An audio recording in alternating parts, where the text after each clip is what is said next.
छंदलोक में आप सभी सुधीजनों का हार्दिक स्वागत है। आज हम एक काव्य दोष की चर्चा करेंगे जिसे संबोधन दोष कहते हैं। इसे समझने के लिए सबसे पहले हम एक मुक्तक को देखते हैं। ध्यान से सुनिएगा और जानने का भी प्रयास करिएगा कि क्या इस मुक्तक में कोई दोष है तो क्या है, कहाँ पर है। जाइए हम न कुछ भी कहेंगे तुम्हें, प्यार ही प्यार देते रहेंगे तुम्हें। दंभ में तुम अड़े ही रहे सर्वदा, सोचिए लोग कब तक सहेंगे तुम्हें। सोचिए लोग कब तक सहेंगे तुम्हें। अब इस मुक्तक की पहली पंक्ति को देखिए। जाइए हम न कुछ भी कहेंगे तुम्हें। तो जो जाइए है ये किसके लिए प्रयोग होता है? ये तुम के लिए नहीं होता है, तुम जाइए, ये आपके लिए होता है। तो जाइए के पीछे संबोधन छुपा हुआ है, आप जाइए। लेकिन पंक्ति में आगे कहा गया है जाइए हम न कुछ भी कहेंगे तुम्हें। तो तुम्हें के पीछे संबोधन तुम छुपा हुआ है। तो तुम संबोधन के साथ जाइए नहीं आएगा, या यूं कहे कि जाइए के साथ में तुम या तुम्हें नहीं आएगा। ये दोष है। तो यहाँ पर संबोधन जो तुम्हें है ये दोषपूर्ण है, ये जाइए के अनुरूप नहीं है। जाइए का संबोधन है आपको। जाइए हम न कुछ भी कहेंगे आपको। ये व्याकरण की दृष्टि से शुद्ध हुआ। अब दूसरी पंक्ति देखें। प्यार ही प्यार देते रहेंगे तुम्हें। तो वैसे तो इस पंक्ति में कोई कमी नहीं है, लेकिन जाइए के संदर्भ से जब इसको देखेंगे तो फिर तुम्हें दोषपूर्ण हो जाएगा, संबोधन दोषपूर्ण हो जाएगा। तीसरी पंक्ति है दंभ में तुम अड़े ही रहे सर्वदा। यहाँ सीधे सीधे तुम का प्रयोग किया गया है, जबकि बात का प्रारंभ है जाइए से। तो जाइए संबोधन आपके लिए है और यहाँ दंभ में तुम अड़े ही रहे सर्वदा, तुम का प्रयोग किया गया है। तो ये संबोधन दोषपूर्ण है। अब इसके बाद चौथी पंक्ति देखें कि सोचिए लोग कब तक सहेंगे तुम्हें। अब सोचिए ये फिर ऐसा क्रियापद है जो आपके लिए प्रयोग होगा। आप सोचिए, तुम सोचिए नहीं होता है। लेकिन आगे सोचिए लोग कब तक सहेंगे तुम्हें, तो तुम्हें सोचिए के अनुरूप नहीं है, सोचिए के अनुरूप आप है, इसलिए होना चाहिए आपको। उसकी जगह अगर तुम्हें प्रयोग हुआ है तो वो दोषपूर्ण है। तो इसमें जाइए और सोचिए क्रियापदों के अनुरूप संबोधन नहीं है। तुम्हें और तुम का प्रयोग अनुचित है, इससे संबोधन दोष उत्पन्न हुआ है। अब अगर इसको हम सुधारना चाहें तो थोड़ा परिवर्तन करके हम इस मुक्तक को सुधार सकते हैं। कैसे, देखें। जाइए हम न कुछ भी कहेंगे उन्हें, प्यार ही प्यार देते रहेंगे उन्हें। दंभ में जो खड़े, दंभ में जो अड़े ही रहे सर्वदा, सोचिए लोग कब तक सहेंगे उन्हें। सोचिए लोग कब तक सहेंगे उन्हें। अब उन्हें अन्य पुरुष हो गया, और सोचिए सामने वाले के लिए, तुम के लिए संबोधन हो गया, दोनों अलग अलग हो गए, दोष दूर हो गया।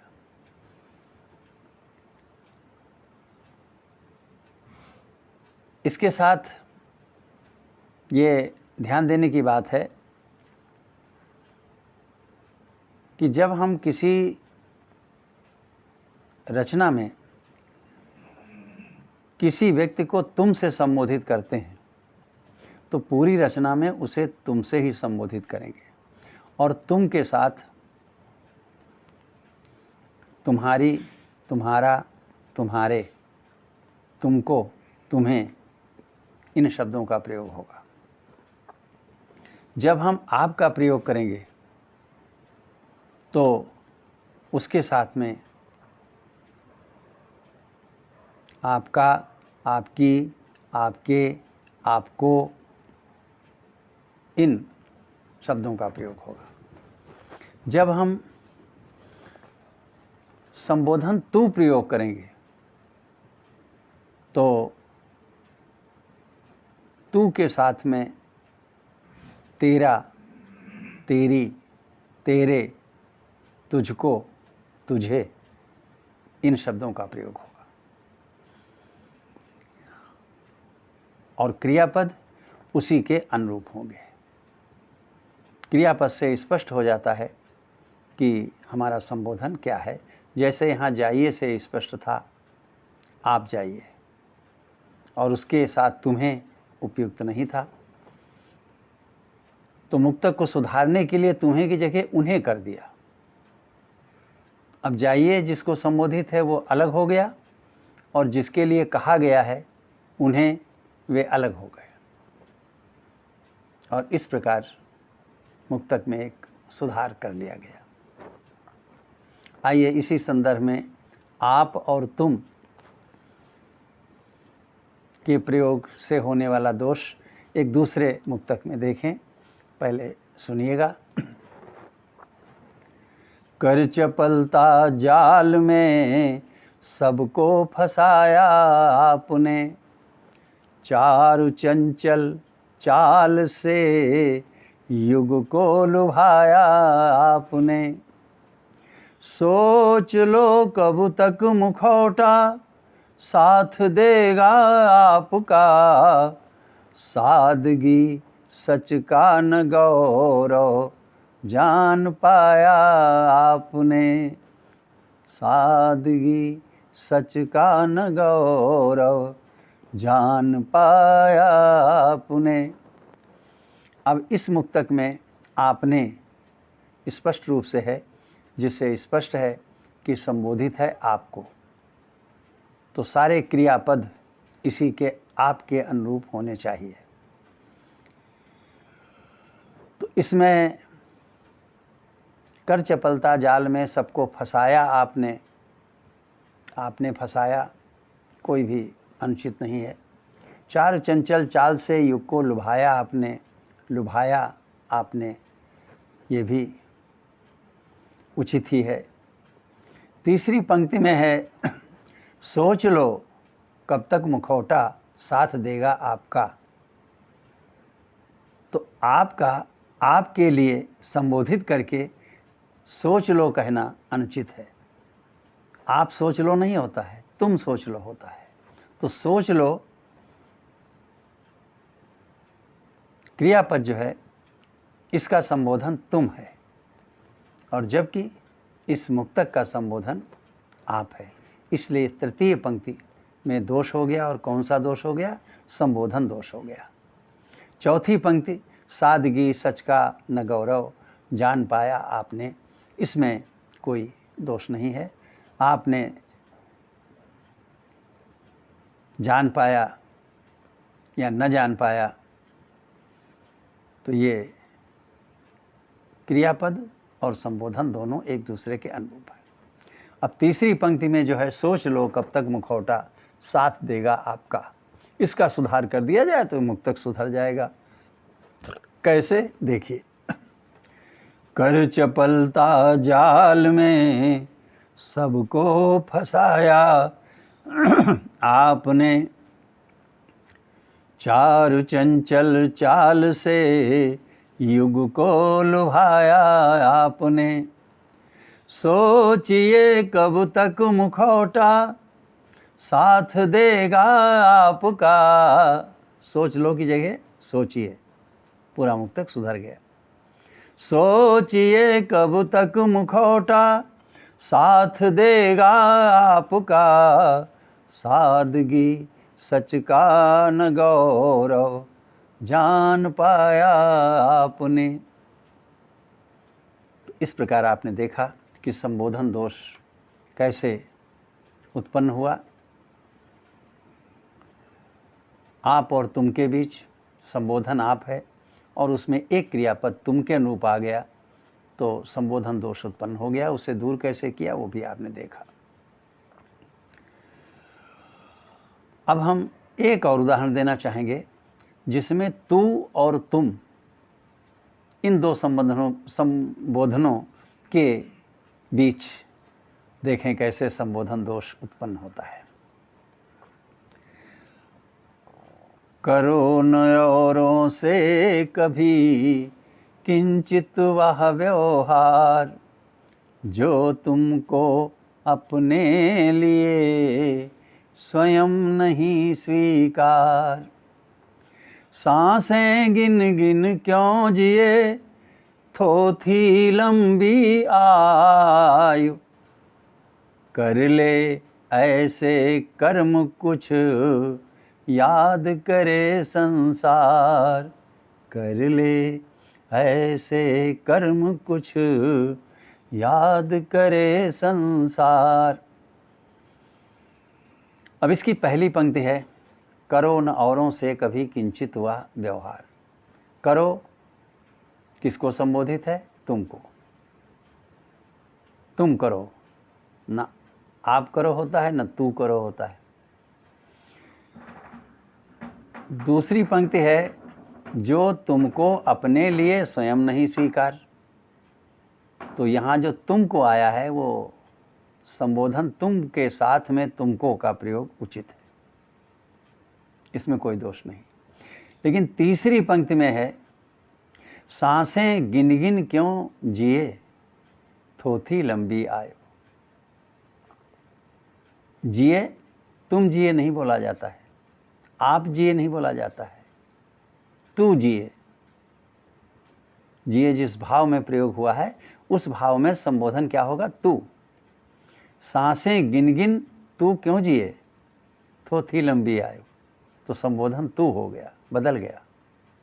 पहली दो पंक्तियों में संबोधन है तुम और तीसरी पंक्ति में हो गया तू। चौथी पंक्ति में कर ले ऐसे कर्म कुछ याद करे संसार। तो कर ले, तू कर ले, तुम कर ले या आप कर ले नहीं होता है, तू कर ले। तो चौथी पंक्ति में भी संबोधन जो है तू हो गया।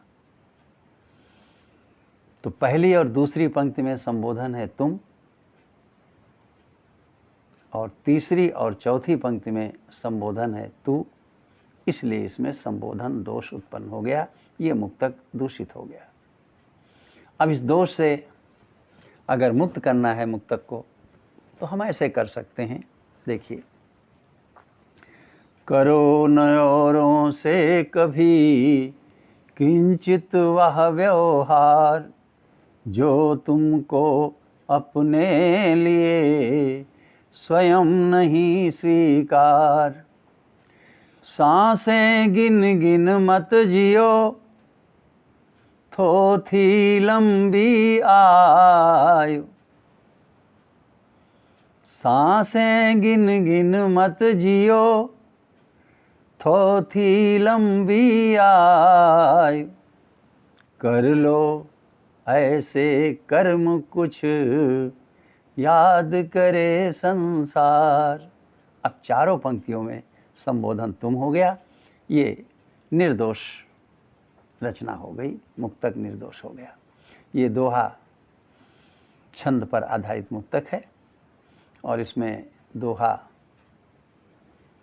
के विषम और सम चरणों को मिला करके मुक्तक की एक पंक्ति बनाई जाती है। ये जो भी हमने उदाहरण दिए हैं, ये सभी उदाहरण मेरे अपने ही हैं, स्वरचित हैं। मैंने स्वयं उनमें दोष उत्पन्न किया है, फिर स्वयं ही दोष का निराकरण किया है, क्योंकि इस कार्य के लिए किसी अन्य की रचना को लेना उचित मुझे नहीं लगा। अंत में एक बार सारांश रूप में ये देख लें कि अगर किसी मुक्तक में, किसी गीत में, किसी छंद में, किसी एक रचना में हमने किसी व्यक्ति को तू से संबोधित किया है, तो पूरी रचना में हम सारे क्रियापद तू के अनुरूप ही प्रयोग करेंगे और तू के साथ तेरा, तेरी, तेरे, तुझको, तुझे इन शब्दों का प्रयोग करेंगे। अगर हमने संबोधन तुम प्रयोग किया है तो उसके साथ क्रियापद तुम के अनुरूप होंगे और तुम के साथ तुम्हारा, तुम्हारी, तुम्हारे, तुमको, तुम्हें इन शब्दों का प्रयोग होगा। इसी प्रकार हमने अगर किसी व्यक्ति को आप से संबोधित किया है तो पूरी रचना में उस व्यक्ति के लिए आप ही आएगा, आपके अनुरूप क्रियापद आएंगे और आपके साथ में आपने, आपको, आपका, आपकी, आपके इन शब्दों का प्रयोग होगा। तू, तुम, आप, 3 संबोधन हैं। इनमें से हम जिसका चुनाव करेंगे उसी के अनुरूप पूरी रचना होगी। जहाँ उससे हम भटक करके दूसरे संबोधन पे चले जाएंगे, वहाँ संबोधन दोष उत्पन्न हो जाएगा। हम ध्यान रखें कि ये संबोधन दोष हमारी रचना में उत्पन्न न हो। इसी उद्देश्य से मैंने ये बात आप सबके समक्ष रखी है। मेरी शुभकामनाएं हैं कि रचनाएं दोष मुक्त हों, लोकप्रिय हों।